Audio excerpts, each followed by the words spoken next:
Halo, kembali lagi di Dekarcraft Channel. Kali ini seperti janji saya kemarin, saya mau mencoba run up Eju Standalone Speeduino saya.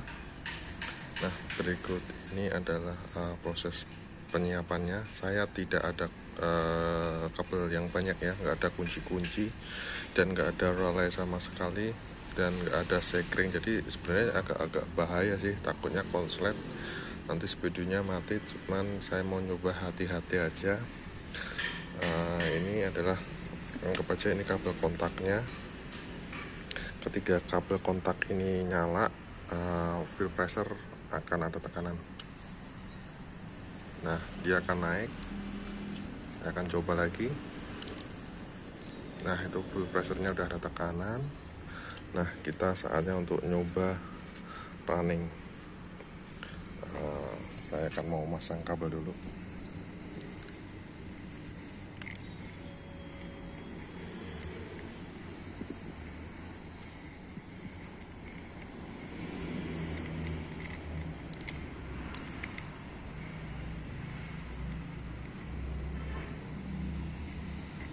Karena nggak ada kontaknya, berarti cuma dicepit.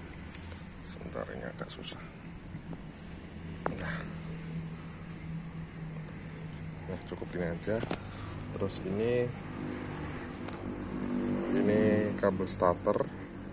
Kita cek dulu indikatornya RPM, throttle position, coolant time-nya berapa nih, masih normal ya.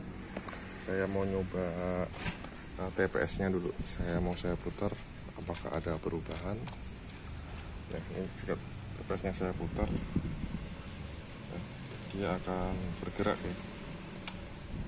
Kita coba nyala apa tidak ya.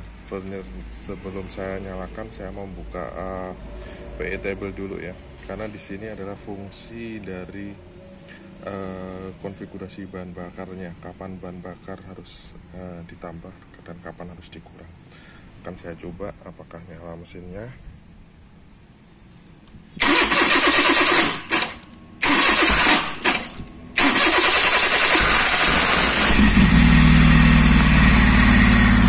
Oke, engine-nya nyala ya.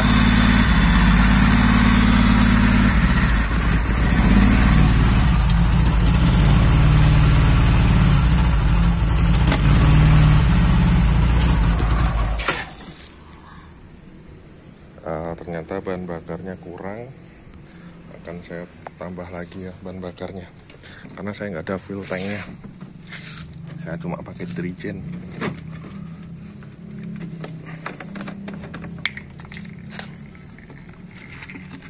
Cuma pakai dirigen dan fuelnya habis. Saya akan tambah dulu. Sekali lagi jangan dicoba ya, ini agak berbahaya karena nggak aman. Jadi harus benar-benar hati-hati. Ini cuma buat nesting aja, dan ini baru kali pertama nyala. Jadi saya nggak ada persiapan. Akan saya coba lagi nyalakan.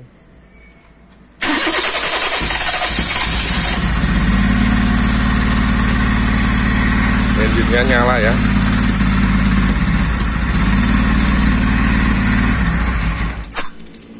Sepertinya ada yang kurang. Akan saya tambah lagi bahan bakarnya. Ini sepertinya kekurangan, akan saya tambah berapa, sekitar 1,1%. Kita coba.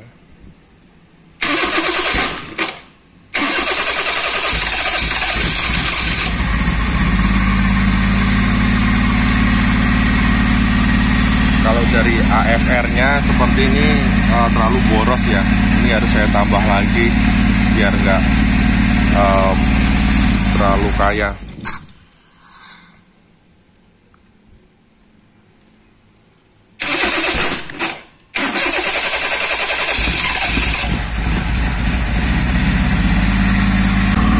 Nah, ini kelanjutannya. Karena ada fuel pressure, jadi dia return balik ke tangkinya ya. Karena saya setting pressure-nya di hampir 5 PSI. Ini posisinya udah mulai idle. cuman AFR-nya ini 4,7. Saya nggak tahu, ini agak-agak lean dikit, akan saya kurangin. Ini akan saya kurangin.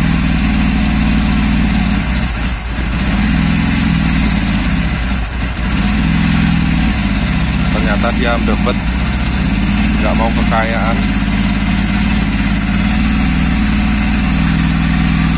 Sepertinya posisi idle ada di 1200 ya, cuman belum bisa dituning karena masih pemanasan engine. Di sini indikator Wahman enrichment engine-nya masih nyala, dan ini engine-nya bekerja normal, saudara-saudara. Mungkin yang mau merakit atau coba-coba bisa tanya saya.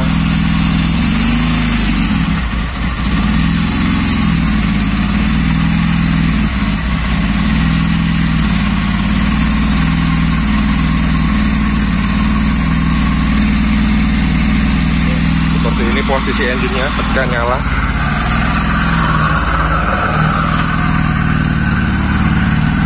Itu adalah indikator, ini sensor AFR ya. Kawan-kawan kalau mau nyoba pakai yang jenis wideband, karena kalau yang narrowband nggak bisa. Ini Arduino-nya di bawah. Mungkin ini dulu ya video saya akan mencoba tuningnya biar engine-nya nyala maksimal.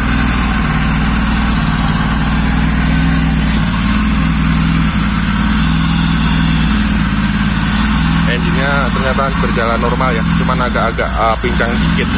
Saya harus tuning lagi. Nah, sekarang ini mesin dalam posisi udah agak mendingan ya, idle, dan AFR-nya juga 14.7. Ini udah standar ya.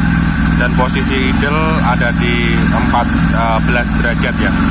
Mungkin bisa saya tune lagi agar idle-nya di bawah 1000. Oke, akan saya coba lagi ya. Dan fuel pressure masih di angka 4,5 ya. Nah, untuk proses ini adalah proses mapping ya. Di sini ada tabel VE table. Nah, tabel VE table ini adalah fungsinya untuk mengatur perbandingan udara dan bahan bakar. Nah, di sini kolom ini fungsinya untuk yang sebelah kiri ini fungsinya untuk mengukur tingkat kevakuman dari manifold. Itu kan ada dari angka 100 hingga ke bawah, itu untuk mengukur kevakuman. Apabila kendaraan dalam posisi idle, otomatis tingkat kevakumannya mendekati angka 20 ya, semakin rendah. Namun ketika throttle body dibuka, kevakumannya berkurang, dia mendekati angka 100. Namun untuk mobil-mobil berturbo biasanya lebih dari 100, bahkan bisa sampai 200 karena di situ ada boost. Nah, untuk kolom yang paling bawah itu 500 sampai 7000 adalah RPM ya. Jadi ketika posisi idle katakanlah di angka 2000 RPM, kalau idle 2000 agak ketinggian ya, anggap aja idlenya di angka 1000 deh, 1000, terus vakumnya di angka 30. Nah, kita tarik ke kanan, itu kira-kira bahan bakar dan udara yang ideal itu berapa sih? Nah, kita atur-atur di situ. Nah, untuk menentukan komposisi udara dan bakar yang pas, kita harus melihat indikator kick pada target AFR-nya. Jika AFR-nya lebih dari 14, berarti itu bahan bakarnya harus ditambah. Tapi kalau mendekati angka 10, berarti itu terlalu boros. Jadi kita harus ambil bahan bakar berdasarkan AFR-nya yang benar-benar ideal, jangan sampai keborosan, jangan sampai terlalu kekurangan. Dan apabila terlalu boros, bisa juga nanti powernya akan malah ngedrop. Jadi kita harus benar-benar cari yang efisien mungkin. Dan pastikan untuk menggunakan sensor O2 yang wideband ya, karena kalau yang Nero nggak akan bisa, itu susah banget karena Nero hanya bisa baca kaya dan kekurangan bahan bakar. Kalau yang wideband dia bisa baca sedetail mungkin, jadi gunakan yang wideband. Nah, di sini saya lagi proses tuning untuk mencari posisi idle yang paling enak ya. Untuk tahap ini saya masih di angka 1000. Saya pengen idle itu posisinya di bawah 1000.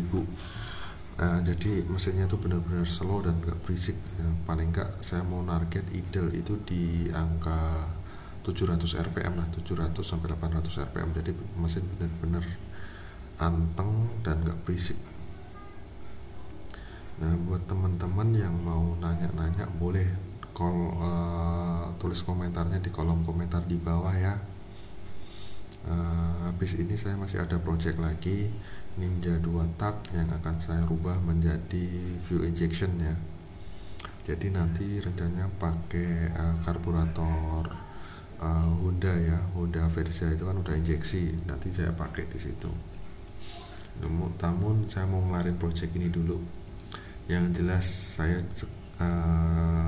cukup puas dengan Eju Speedo ini, karena saya udah hampir kurang lebih 7 tahun menggunakan Eju ini. Saya udah masang di berbagai mobil BMW, terus Honda dan kendaraan-kendaraan yang lain.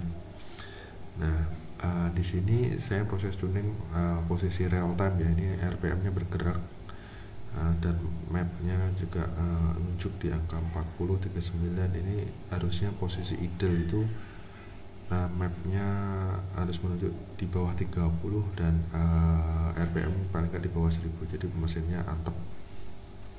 Terus untuk tabel sebelah kanan inilah posisi derajat dari api busi ya, kapan dia harus diperhatikan. Ini posisi ideal saya nyoba di 14 derajat ya.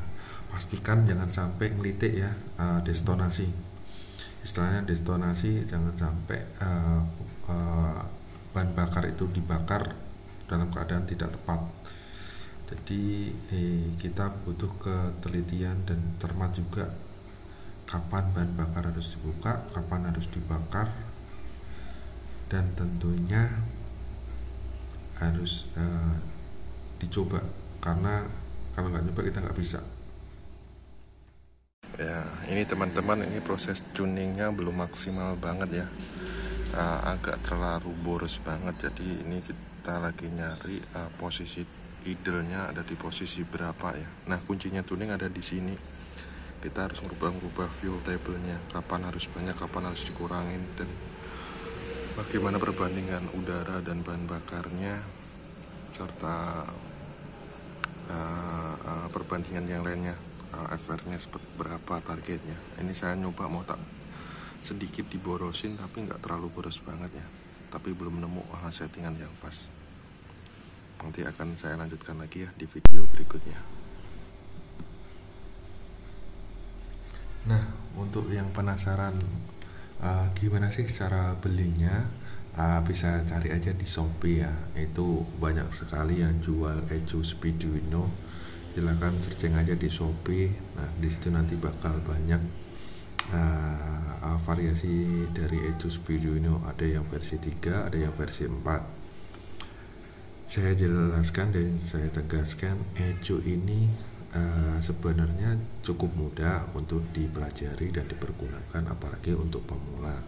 Tapi tidak semudah tinggal colok-colok gitu aja, karena butuh pemahaman tentang tuning dan mapping seperti VA table dan ini ya, pengapian spark table.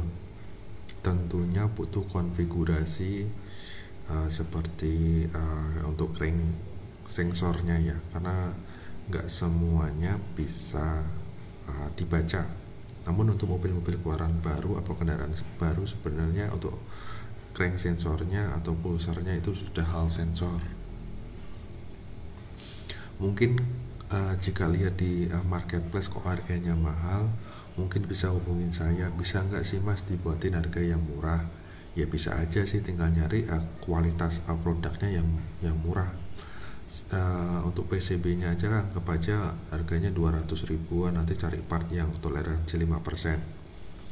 Nah itu bisa, nanti bisa pakai toleransi yang 5%, tapi ya pembacaannya nggak akurat sih. Cuman untuk mau nyoba-nyoba sih nggak masalah sih. Nanti kalau sekiranya udah mantep baru beli yang grade 1 ya. Karena untuk Arduino nya itu kalau yang KW itu harganya cuma 100 ribuan. Cuman untuk yang kualitas asli Arduino itu harganya bisa sampai 2 juta. Kalau kalian searching di marketplace itu KW semua, jarang yang jual asli. Terus untuk masalah codingnya juga gampang, itu tinggal pakai Tuner Studio dan semuanya interface bisa dipelajari dan bisa dilogika gitu. Kalau masalah internal firmware Arduino-nya juga banyak, bisa searching di internet. Cuman saya tegaskan sekali lagi, Ecu ini tidak PNP untuk semua kendaraan. Bisa dipakai di semua kendaraan, tapi tidak PNP. Harus nyambung kabel, harus nyari timingnya, harus nyari berapa derajat ini, posisi TMA, TMB-nya kapan. Terus kita harus tahu karakteristik injektornya. Nah kalau udah bisa, mau ngejar power sampai 200 horsepower pun, atau 2 kali lipat bahkan 3 kali lipat dari stock engine-nya pun bisa. Cuman kita harus tahu dulu basic tentang fuel injection, karena kita di sini bermain tentang fuel injection. Untuk fuel injection tuh gampang-gampang susah. Cuman kalau saya justru lebih suka fuel injection dari pakai karburator, karena di sini benar-benar bisa dikontrol kapan bahan bakar disemprot, derajat berapa bahan bakar disemprot, kemudian kapan pengapian harus maju, kapan harus mundur. Dan apabila silindernya itu lebih dari satu, dia bisa sekuensial, artinya buka tutup bahan bakar dan nyemprotnya injektor itu bisa disetting berdiri sendiri. Jadi silinder 1 bahan bakarnya disemprot sekian derajat, dan silinder 3-nya kapan mau disemprot juga, jadi bisa berdiri sendiri. Ini bisa untuk mendorong performa mesin. Yang jelas untuk Arduino ini kalau saya sih bisa lah diadu dengan ecu-ecu branded premium seperti Haltech, Motec, karena saya juga udah nyoba Haltech, Motec. Ya intinya sih kuncinya ada di tunernya, orang yang isi codingnya, siapa yang mappingnya. Percuma mau beli ecu yang harganya sampai ratusan juta seperti Haltech, Motec, tapi kalau yang mapping juga nggak tahu, nggak mudeng, ya sama aja. Nah kalau cuma buat coba-coba bisa deh pakai Arduino. Dia bisa dipakai di motor 2 tak bisa. Ninja saya lagi on progress mau tak rubah pakai injeksi ini. Mau dipasang di Vario bisa, semua motor bisa. Intinya kita harus tahu dulu cara kerja Arduino Arduino ini. Nanti untuk basicnya akan saya jelaskan di video saya berikutnya. Mungkin ini hanya sekedar gambaran saya dulu ya. Mungkin kalau teman-teman yang udah familiar sama Arduino bisa kasih masukan ke saya. Karena di sini saya ngerekam sama bikin konten juga nggak ada istilah mau nyari konten yang sebagus, enggak, cuman saya mau mendokumentasikan apa yang sudah saya lakukan. Karena dulu saya punya pengalaman, saya punya mobil ecunya kebakar. Aduh, mau beli ecu harganya hampir 10 juta. Waktu itu harus ecu yang asli, karena lihat ecu second banyak yang komplain habis dipakai berapa bulan terus rusak. Akhirnya belajarlah nyari opsional ecu yang harganya terjangkau, nemulah Arduino ini. Ya anggap aja ini dulu ada malpraktek saya, nggak tahunya banyak yang tertarik ya, orderan malah banyak. Awalnya cuma saya juga belajar aja sih.